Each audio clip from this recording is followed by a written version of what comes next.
मित्र हो, हा आहे एक टेप रेकॉर्डर अधिक रेडिओ. जुन्या काळी खूप महत्त्वाची वस्तू होती घरामध्ये. रोज सकाळी रेडिओ आणि जेव्हा आपल्याला हवं तेव्हा टेप रेकॉर्डर. बऱ्याच दिवसानंतर आज मी ऑफिसमधून बाहेर काढलेला आहे आणि आपण लावून बघूया चालू आहे का.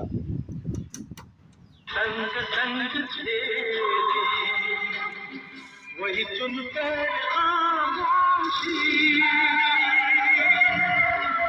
यूं चले जाए अकेले कहाँ जिंदगी.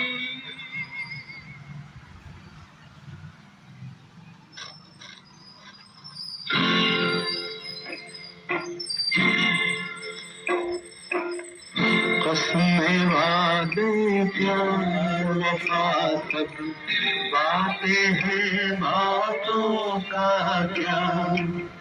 कसमें वादे प्यार वफा सब बातें हैं बातों का क्या.